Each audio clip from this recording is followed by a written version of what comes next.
Is AK Omotayo, and I'm co-pastor of NCH. And this morning we're going to be continuing our sermon series, and it is about the Holy Spirit. Hallelujah. Amen. Now last week PF talked to us about the fruit of the Spirit, and he talked about love, joy, and peace. This morning we're going to be looking at another part of the fruit of the Spirit, patience and kindness. Hallelujah. Amen. Now, PF said something last week that I thought was so profound, and I want to just recap by starting off from that point. Amen. He said the fruit of the Spirit is a supernatural, external manifestation of an inward reality. Hallelujah. Now, if you do not have that inward reality, there's nothing to manifest. You have to first of all have the Holy Spirit in you before you can manifest the fruit of the Spirit. That makes sense. Amen.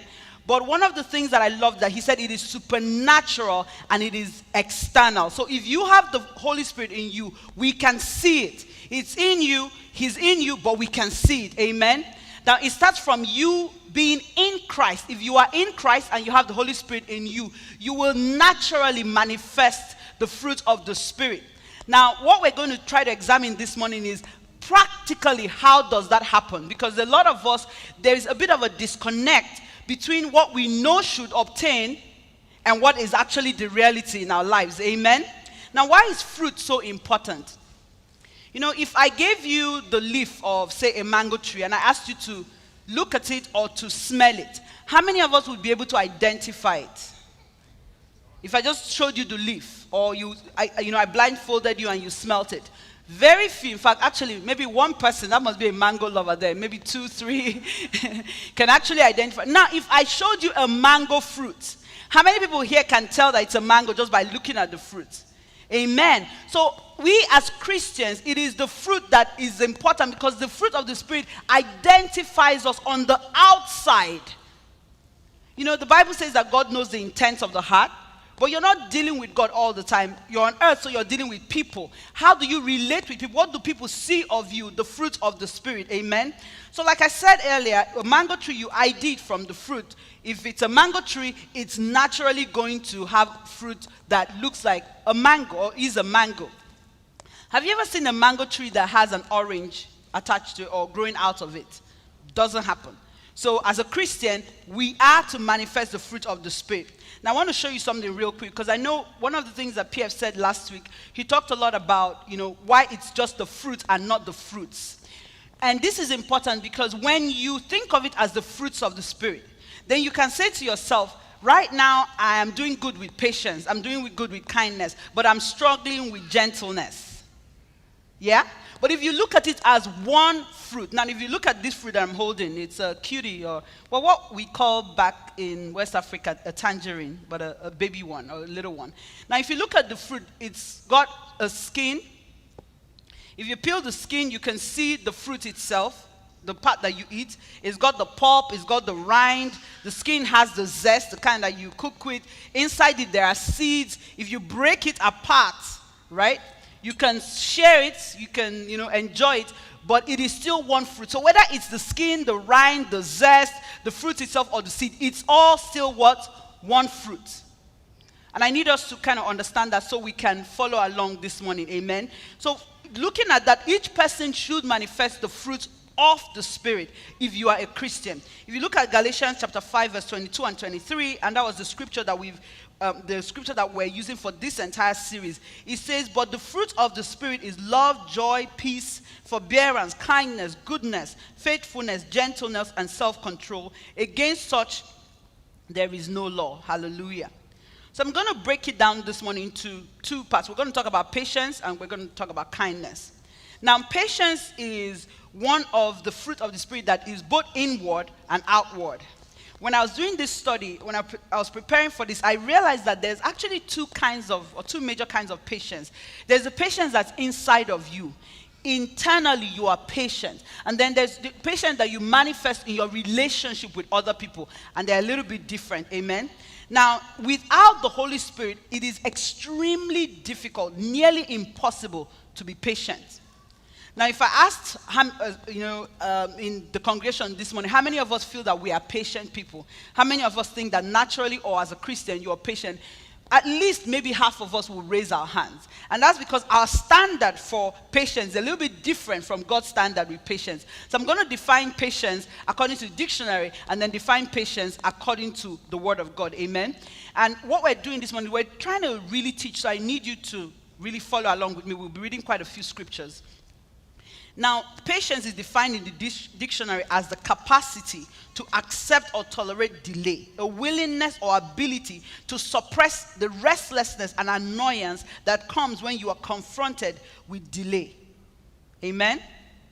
Hallelujah. And then he says it's the ability to endure difficult circumstances, trouble, adversity, misfortune, pain, and to suffer calmly without getting angry or upset. So how many of us still think that we are patient?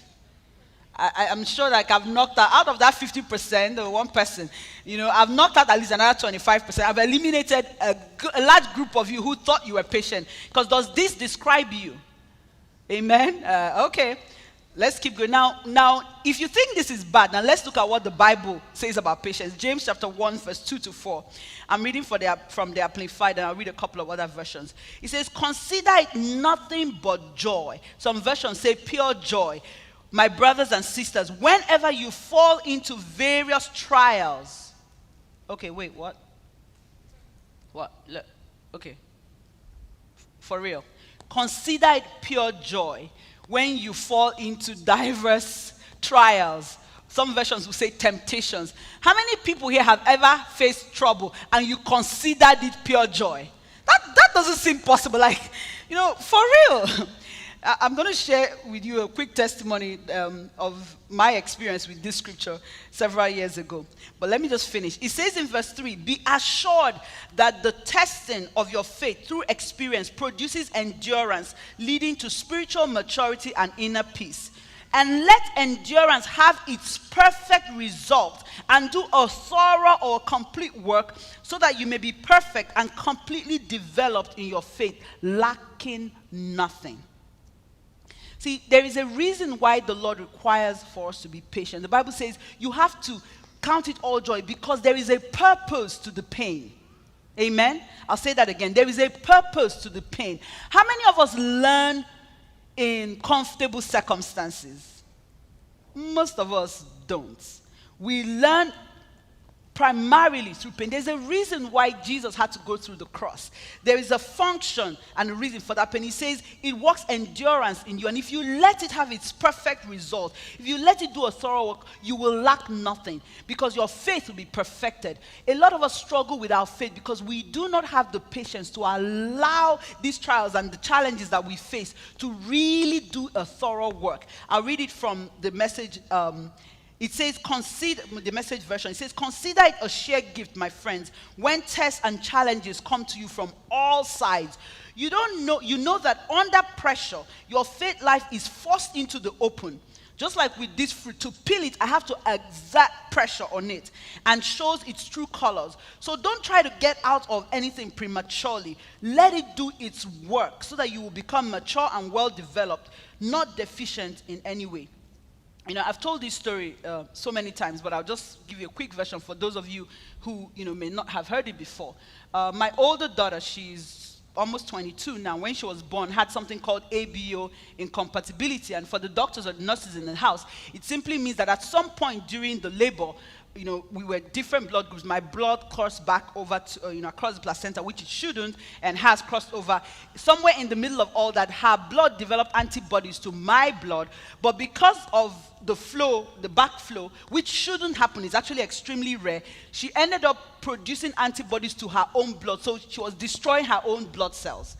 Now, she had to have 2 exchange blood transfusions. That means you literally drain all the blood from the person and replace it. They did that twice. It didn't work.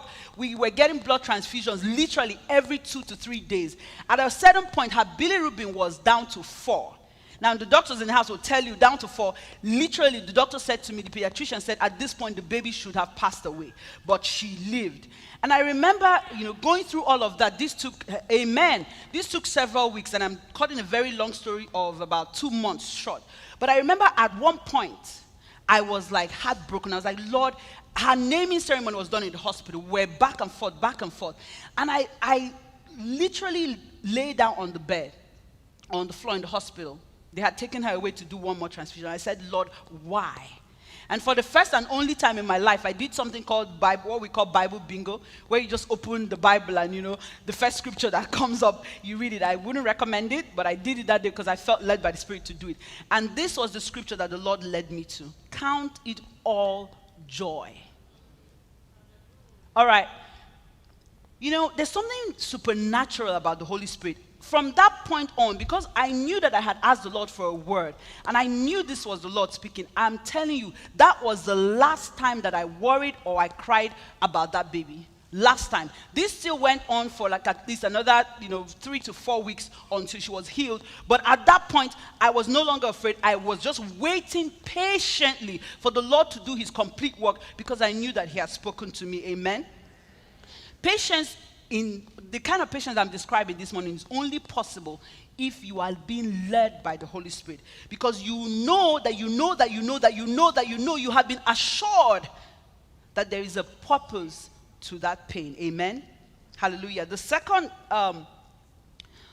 kind of patience is the patience or tolerance that you extend to other people.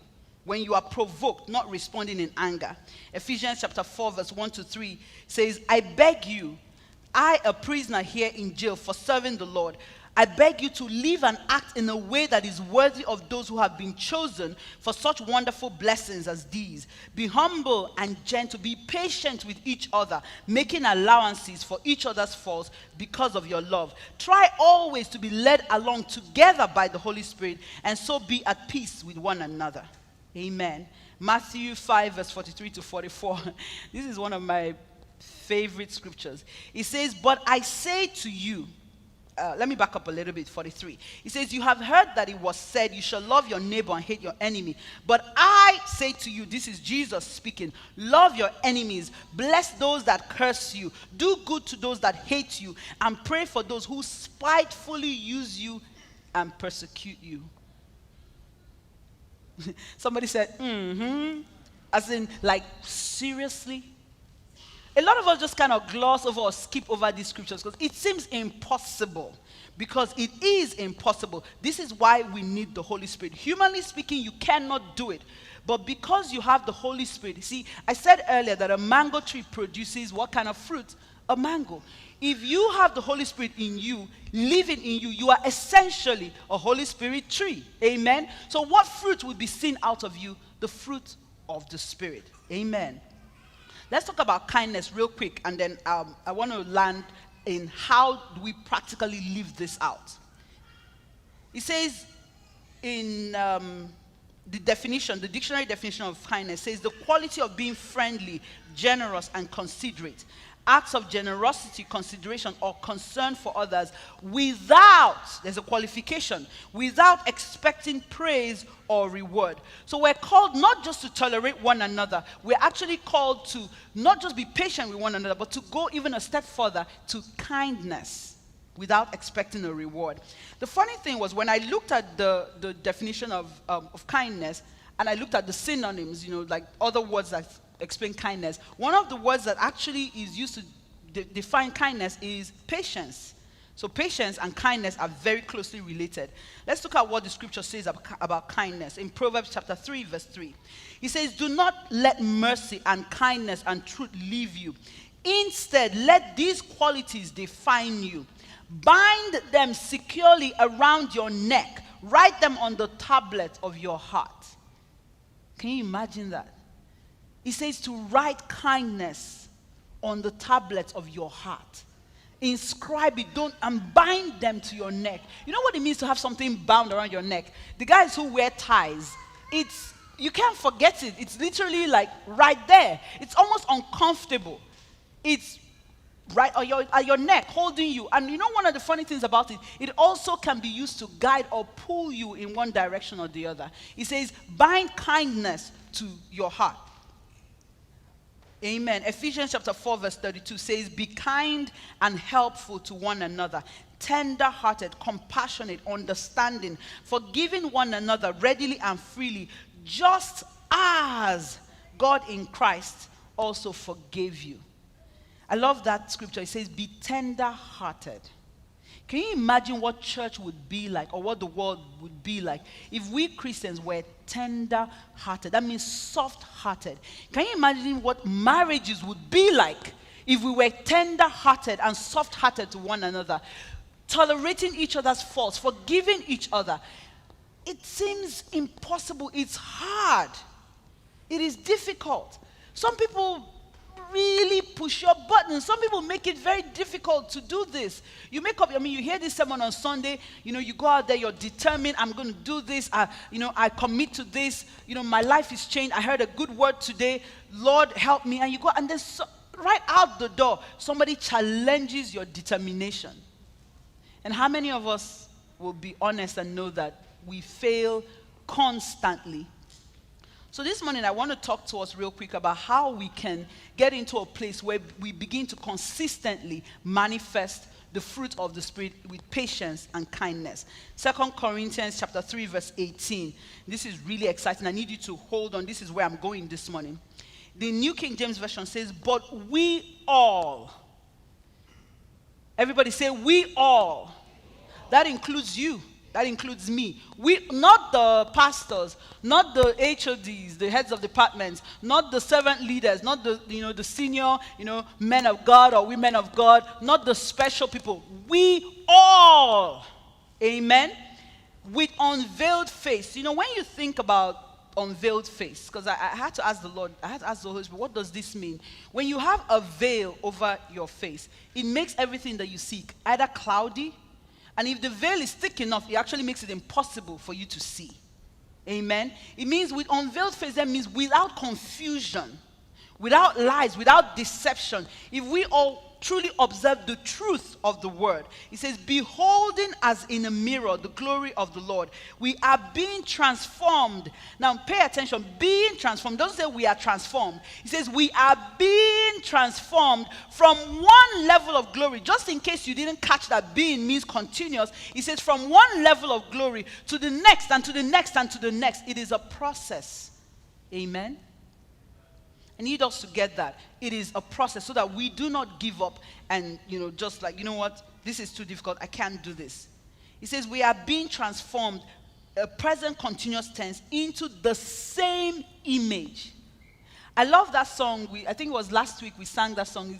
And the refrain says, when they see me, they see Jesus. That is why we are here.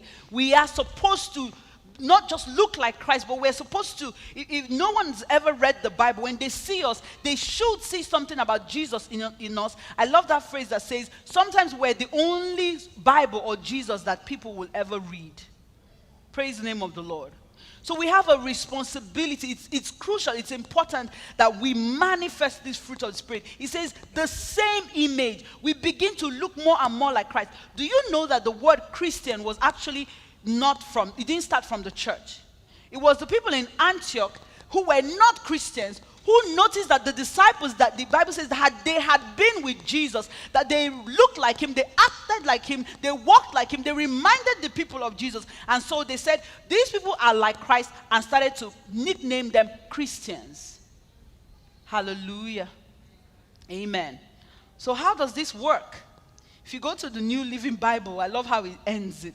It says, but we Christians have no veil over our faces. There's no confusion. We can be mirrors that brightly reflect the glory of God or the glory of the Lord. And as the Spirit of the Lord works in us, we become more and more like him. Amen? Just as by the Spirit. As the Spirit of God works in us. That's the key right there. As the Spirit of God works in us. That is how we are transformed from one level of glory to another. Now there's something really special about that word, behold. That word, behold. Something glorious happens as we behold. Amen?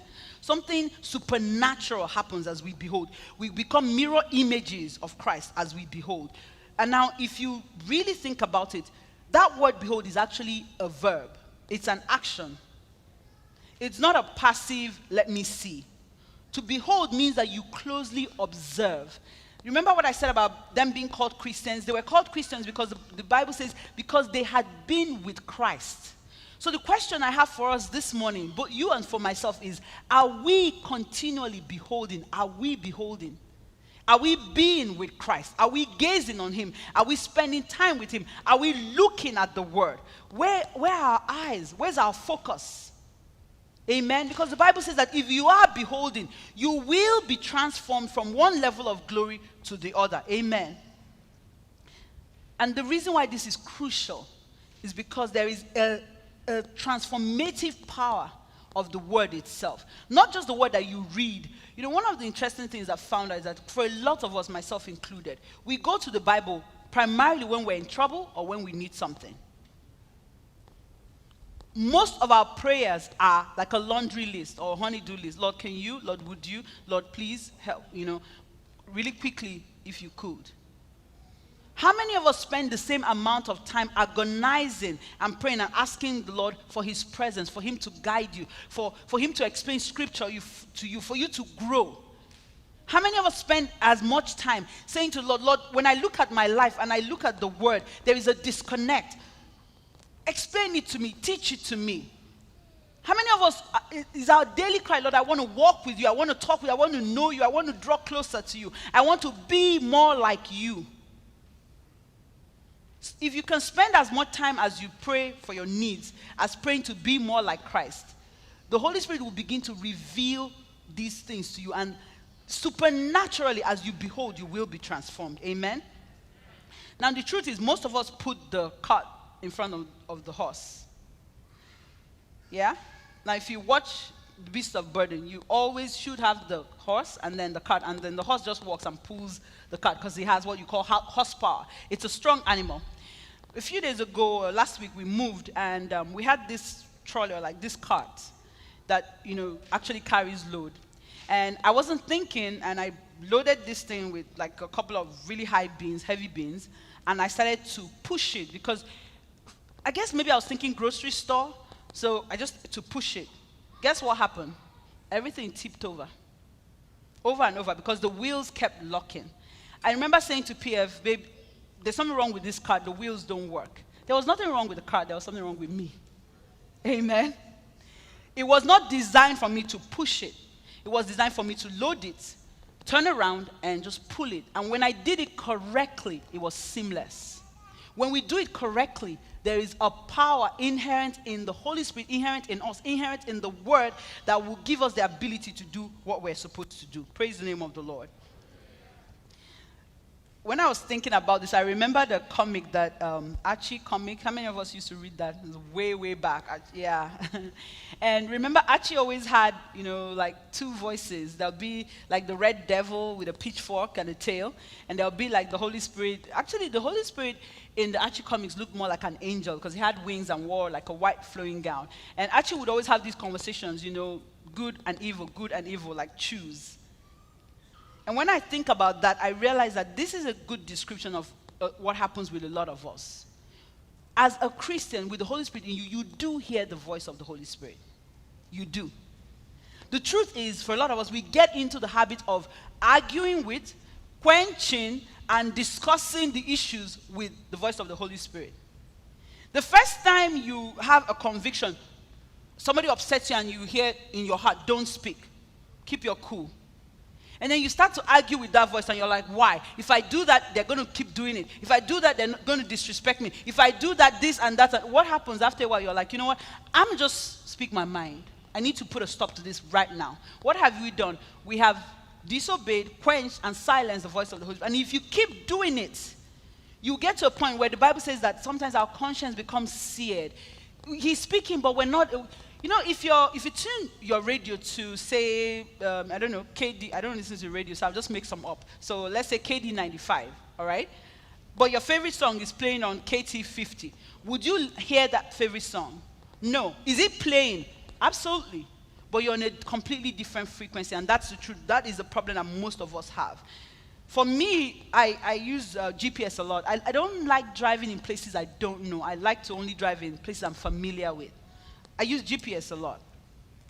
But I have a very interesting habit of arguing with the GPS. This is a machine that uses satellites and can see the whole earth. I, who cannot, even to see that door, I need my contacts or my glasses in. I like to argue with my GPS. So the GPS says in 1.2 miles, make a left. I'm like, that doesn't sound right. I think that will take me 35. I want to go on 75. You know what? I'm going to just go left. So I'm constantly getting lost because I'm constantly arguing with the GPS. My daughter thinks like, I'm crazy.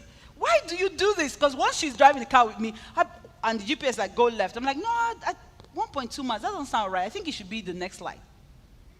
I'm constantly getting lost. And that is what happens with a lot of us. We are constantly getting lost and losing the plot because we are constantly having that argument with the voice of the Holy Spirit.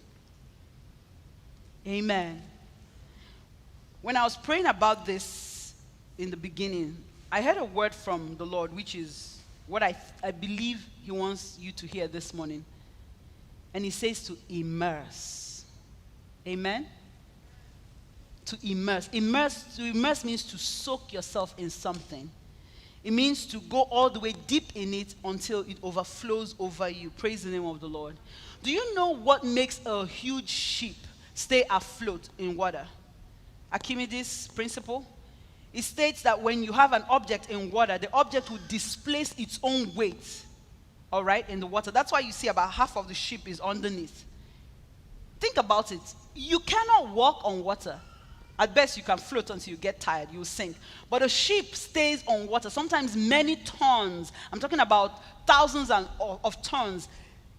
Millions or thousands of your weight stays afloat because it displaces its own weight in the water. And it creates something called buoyancy. There's a buoyancy that comes when we immerse ourselves in the Holy Spirit. Amen? There's a buoyancy in your Christian walk. If you are frustrated with your Christian walk, if you're tired, if you can't do this anymore, if you feel like this is too difficult, this is too hard, chances are you are not immersing yourself. Amen. Truth, my brothers and sisters, saves and delivers. There is something special about the truth of the word. When we understand and we accept the truth of the word, something changes in our lives. So I want to challenge us this week. Amen. To immerse ourselves in the word. Immerse yourself in a relationship with the Holy Spirit. When you wake up in the morning, let your first thought, let your first prayer, it doesn't even have to be long. Before you get out of bed, good morning, Holy Spirit. Spirit of the living God, this morning, guide me. This morning, speak to me. When somebody walks up to you, let your first thought be, Holy Spirit, what do I do? When you need to make a decision, let your first thought be, Holy Spirit, how do I go about it? Get into the habit this week of constantly, if you have to do one of those things where you put a little yellow tag to remind you, or you set your alarm, every 5 minutes, make sure that you just keep checking in with the Holy Spirit constantly. And by the time we come back next week, there will be a change. Praise the name of the Lord. But when you do immerse yourself and He speaks, you have to actually do what? You have to listen and you have to obey. There is something very special about the power in the Holy Spirit. If you look at these lights, if you check behind this light, there is a plug and it's plugged into the socket. Does that light have power in itself? Absolutely not. If I pull the plug, what happens? No light. Why? Because it is getting power from the electricity that's running up and down in these walls. If you pull the plug, no electricity, no power. For a vast majority of us, there is no electricity, so there is no power. Why? Because we are not connected to the source. Is there electricity? Is there power in the walls? Absolutely. But you have to plug in. Praise the name of the Lord. As we come to a close this morning, I just want to encourage each and every one of us. Get into that habit of staying in constant, immersed communication with the Spirit of God. Hallelujah. Let us pray. Amen. Amen. Amen. Hallelujah. See, everything I've said this morning, if you are not in Christ, it literally means nothing. The first step is to be in Christ. The first step is to be surrendered to Christ. The first step is to be in relationship with Christ. So if you haven't accepted Jesus into your heart, into your life, as your Lord and your Savior, if you're not walking in a personal relationship with Him, the Holy Spirit is literally a stranger to you. And I want to tell you this morning that it might surprise you to know that God has been waiting all of your life, since the day you were born, to be in relationship with you. This is actually why Jesus died. So I want to challenge you this morning. If you want to start this journey, if you want to walk this walk with the Holy Spirit, with God, if you want to have Jesus in your life, just pray this prayer with me. Hallelujah. The Bible says that if we believe with our heart and confess with our mouths that Jesus is Lord, that we will be saved. It's that simple. There's no extra price to be paid. The price has already been paid. So this morning, just pray along with me if you are that person, whether you're online or you're in person. Hallelujah. Lord Jesus, I want to begin a personal relationship with you today. I believe that Jesus died on the cross to pay the price for my sins. I accept that his death was a penalty for my sin. And I recognize that his mercy and his grace is the gift that you give to me, oh God, out of your love. Not based on anything that I have done or that I can do, oh God. So Father, I ask that you cleanse me and you make me your child. By faith, I receive Jesus into my heart as my Savior and as the Lord of my life. Father, from now on, help me to live for you. Help me to walk with you. Thank you, oh God, because I know that you hear me, because I have prayed in Jesus' name. Amen.